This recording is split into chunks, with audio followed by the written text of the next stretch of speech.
Big Z Reviews. Greta is a new thriller drama that is light on the thriller for most of the film and really pretty boring and honestly one of the worst movies I've seen in a while. Yes? I have a bag that I found that I think belongs to Greta Hadag. Oh, bless your heart. Where did you find it? On the subway. Oh, would you like a cup of coffee? You've been so kind. I don't get many visitors here. I've been so lonely since my daughter left. Well, I could help you. My mom actually used to say, I'm like chewing gum. You should. So this was written and directed by Neil Jordan and stars Isabelle Huppert as Greta and Chloe Grace Moretz as the woman that she kind of becomes infatuated with and wants to become the surrogate mother, but there's also a lot of shenanigans with it. And Micah Monroe is Chloe's friend. And, you know, the trailers for this weren't great. The trailer showed a lot. But I still thought it could be interesting. It could be a good thing to watch. So I went out, last night, saw it, and I hated it. Like, right from the beginning, like, she finds this purse on the subway, and, like, she takes it back to her apartment, and her friend goes through it looking at all that, and like takes the money out of it. Like, look at all this money. We could both get asparagus juice colonics. It would be so great. It's like, and right from there, I'm like, oh no. So this is what I'm getting myself into. Like, the dialogue is so poorly written, and it doesn't get better from there. Like, I mean, the friend is the one who's the most obnoxious throughout the whole movie. But, I mean, when they get, you know, the whole idea, you know, that she goes to the apartment or house that's listed on the ID and takes her the purse. And then, you know, this Chloe, her mom had died like a year ago. So maybe she's vulnerable and looking for a mother figure.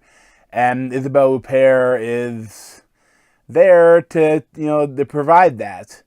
And, like, I can see what they're going for. Like, I think it could maybe work. But when they get there, their conversation is so wooden and unbelievable. It's like no conversation works like this. They're sitting down and having coffee, and she's like looking at all the pictures, like, oh, is that your daughter? What's her name? What's her story? Oh, is that your husband? What happened to him? Oh, do you play the piano? What's up with the piano? What's up with that? What's up with that? What's up with that? And it's no conversation works like that. And it just keeps going and going, and it's so unbelievable. And then, of course, you get, you know, that they're going to hang out now. And, you know, that stuff is fine. Like, that stuff kind of works, but, again, like, the things they're set up so oddly because, like, she puts her number in Greta's phone. And then there are two millennials that are living in their own apartment. And the first time she calls their home phone. And first of all, why do they have home phones? Two millennials with cell phones probably aren't going to have a home phone too. But whatever, that's just kind of nitpicking. But later on, of course, spoil for the movie, but it doesn't really matter. Because things go wrong because Greta is a serial killer. And later on, like, she's been kidnapped and she's been missing for weeks. And no one can find her. But at a certain point, the friend is going to call Greta and say, they tell her off for being weird. So she knows her number. And she knows how to get in contact with her. And I can't believe the friend wouldn't share something about where the address is or where her house is. It's just, everything about the movie is so unbelievable. So the funniest part of this film is that Isabelle Huppert, she is this tiny old French lady that maybe weighs at most 90 pounds soaking wet. And she looks frail. I mean, she's still a very beautiful woman, but she looks frail.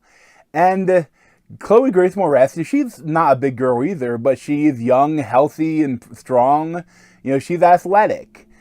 And when you see stuff happens, when stuff starts going bad, and she's like being a weirdo, stalking her and messing with her, I just kept I wanted to yell at the screen, punch her in the fucking face. Punch her in the face, punch her in the face, just knock her out, punch her in the fucking face. and it never happens.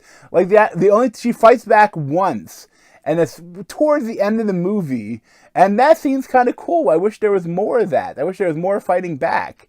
And the funny thing is too, at a certain point when she's kidnapping her, like she drugs her coffee and she's carrying her out of the building. And what's the thing that how are we gonna do this? Well, I guess she'll be passed out, but then at the same time she can stand, and Isabel can kind of half carry her out to a taxi cab, and the taxi driver won't ask, "Are you abducting that woman?" And and like all that Chloe Grace would have had to do was just like play dead, and while she's already drugged, and then she would have to drag her down the stairs, and like, all of it just makes zero sense. And I mean, I liked some of the stuff where like Isabelle Huppert, like the acting is okay, and from both the acting is okay. It's just the dialogue is so bad. You can't really blame the actors for the dialogue, and they ask Isabelle to do a lot of weird stuff, and some of it is like the kind of like the in public, like making a scene in public. She does well, but other stuff she just was way over the top and it's weird. It's also odd that the police are completely useless in this film. Like, they try to go to the police station, and this woman is stalking her and harassing her, and even like going into her place of work and destroying stuff. And they're like, "We can't do anything. I guess you could do an order, but this is Brooklyn, so who knows how long that will take." And these are two pretty young white women, and they can't get the police to do anything for them. You know, that is so unbelievable. Like, you can do an emergency protection order. I mean, the problem with, protection orders are that the people a lot of times don't actually follow them. Then they're arrested. But, a lot of times that might be too late. But you can do an emergency protection order. Like, it's not that hard. And they make it seem impossible. And the funniest thing is, at a certain point when Greta has like a complete breakdown, and the police come and they cart her away in an ambulance like Hannibal Lecter with her arms tied down, and she calls the hospital, like, "Well, let me know when she's out." Oh, like, "Oh, is she already out? She's already out. Are you serious?" And like, that's not how it works. Like, if you are taken to the hospital in cuffs, at the very least, they're going to put you on a psychological hold. I think it's for like 72 hours, or it's like for 3 days. There's like, they put you on a psychological hold, and if they think that you're okay, then they may release you. Like, it's involuntary. But I mean, if she still shows that she's kind of crazy, she might go to a psych ward, or at the very least, for all the damage she did in the restaurant, okay, so frustratingly, my camera cut off the end of my review for no apparent reason, so I'll have to try to do that again. Well, like I was saying, for everything that she did in the restaurant, she would be going to jail. And yes, she could probably bail herself out, but it's not like she didn't kill anyone, that the police know about yet. But, like, it wouldn't just be, "Oh, you're in the hospital, and the next morning, oh, you're out." That's not how it would work. And the oddest thing, too, is after she had this breakdown, like, Chloe goes and her friend convinces her, "Oh, just go see her and say, it's not you, it's me. I'm going to go on the vacation and just get some time to myself." And she does that, and of course it goes horribly wrong, and it's just so idiotic. And and then after that, it's like, obviously there's so many things that go on, and it's so stupid that if she does anything logical, of course the movie would have ended. So they can't have that, so you need to have a movie, so they need to keep going. But it becomes so unbelievable. Isabelle Huppert has got to be, like, the least menacing serial killer ever put to film. And she tries to be weird, and then that stuff is over the top. But other times when she has to, like, carry her out of the building, and it's like, how would that work? She is so small, she would have to carry her, and the taxi driver never says, "Are you kidnapping that woman?" And it just doesn't make sense. And two, if you're gonna do a woman serial killer, like, there are, in real life, there's like maybe 99.9% of serial killers are white men. But I mean, you know, because of women, if they're going to kill someone, they're going to kill their family. They're going to kill their kids. They're going to kill their husband. They're not going to kill random people like men do.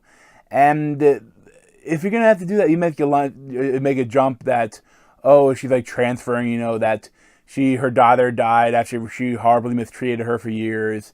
So now she's kidnapping all these women and that try to help her out, and they're torturing them, put them in a little box, and then killing them. And it's just such a stretch that it just doesn't really work. I really didn't think the acting was very good from anybody, but it is better than the script, because the script is complete shit. And it makes a really bad movie. Like, I did not enjoy this film. It was boring too at times. Like, especially the first half of the film was so slow, and you're waiting for something to happen. And then when something does happen, it's ridiculous. And I would really not recommend this film to anyone. Like, it's not that thrilling, it's not that funny, it's not that dramatic. It's poor. I mean, the cinematography is okay, but it doesn't save the film. Like, I really disliked it. Like, I may have already found my worst film of the year. Like, I'd give it like a 2 out of 10. It was a really bad film.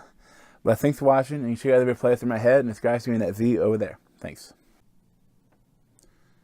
This has been a Big Z movie review. Thanks for watching.